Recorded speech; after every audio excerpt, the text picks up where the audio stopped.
Welcome back to the channel. It's a true privilege to have you here once again as we take a deep dive into one of the most revered and profound texts in the entire Buddhist canon, the Lotus Sutra.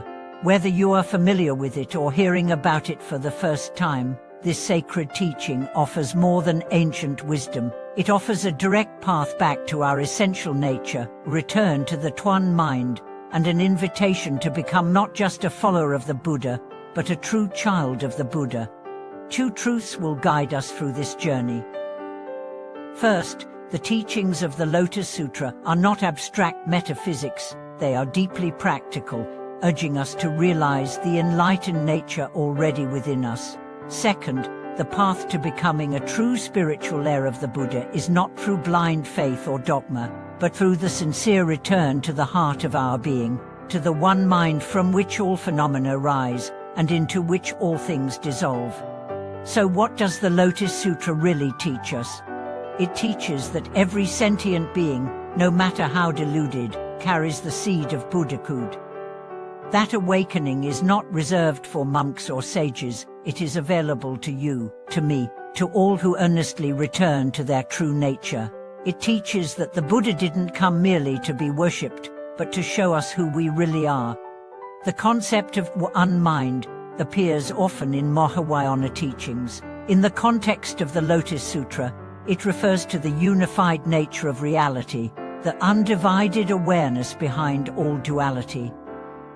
It is the ground of being, the source of both samsara and nirvana. Beyond self and other, beyond subject and object. Returning to the one mind is not about escaping life. It is about seeing life clearly, seeing through illusion, through stories, through the constructed self, and resting in the vast, luminous silence that has always been here. Let's begin with a story. A young woman, disillusioned by her religious upbringing and exhausted by modern life, stumbles upon a used copy of the Lotus Sutra in a small bookstore. She reads it out of curiosity. At first, it feels foreign, the parables, the cosmic language, the poetic tone, but something keeps pulling her back. One line in particular lands in her heart. All beings have the Buddha nature. She begins to wonder, what if this is true? She starts to sit in silence each morning, not to chase an experience, but simply to be. And in the stillness, she begins to taste something indescribable, a presence that is calm, spacious, compassionate. She realizes that she has been searching outside for what was always within. That is the return to the one mind. It's not about adopting new beliefs.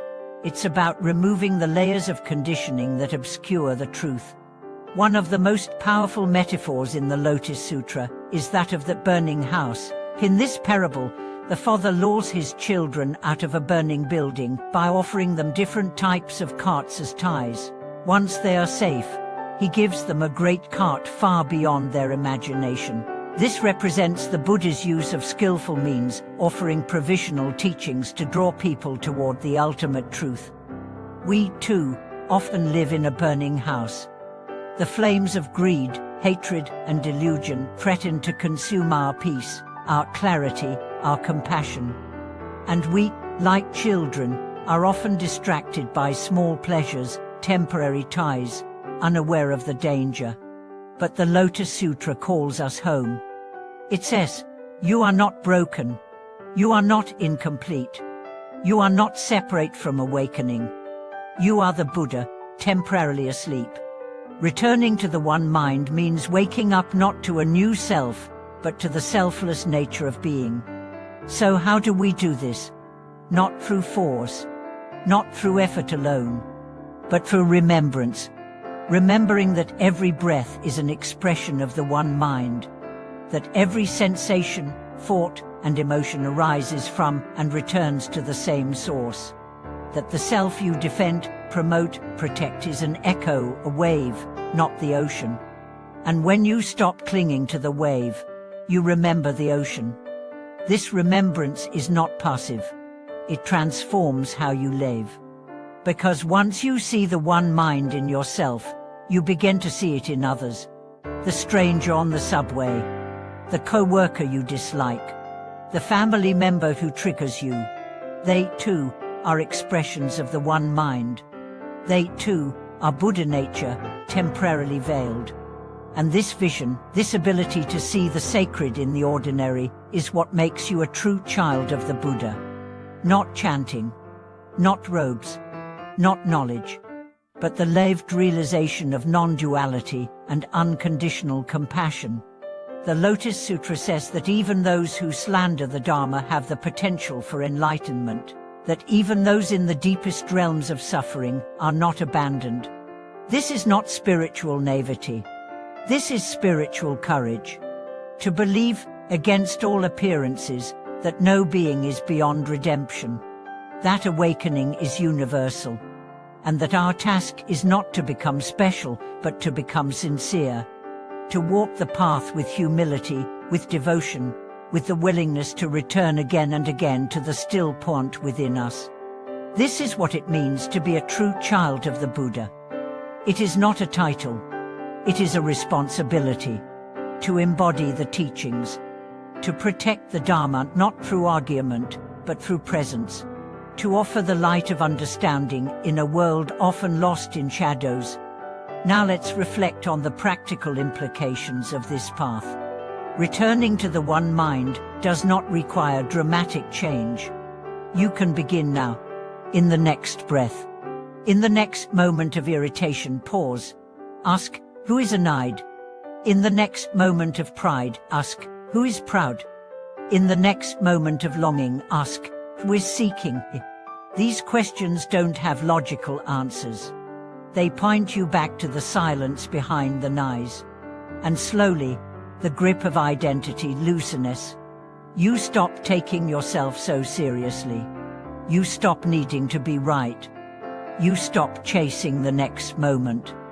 And you begin to rest, not in indifference, but in equanimity, not in disconnection, but in deep, sacred intimacy with all life. This is what the Lotus Sutra offers, a path not just to understand the Buddha, but to become the Buddha. Not someday. Now, let me share one final story. An elderly man, after decades of Buddhist study, once said to his student, "All my life I studied the teachings. I debated, I chanted, I taught.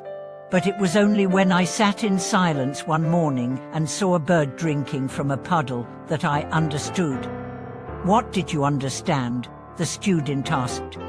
"That I am not different from the bird, that the bird is not different from the Buddha, that everything I searched for was already here. That is the one mind. That is the fruit of the Lotus Sutra. That is the invitation. So I ask you now, not as a teacher, but as a fellow traveler, will you accept it? Will you return? Will you remember? If this message resonates with you, I invite you to share in the comments. Have you encountered the teachings of the Lotus Sutra? How have they shaped your path? Let's grow together through shared wisdom. Please like, subscribe, and share this video with others who may benefit from the sacred reminder that they too are Buddhas in bloom. Thank you for watching this video. I'll see you in the next one.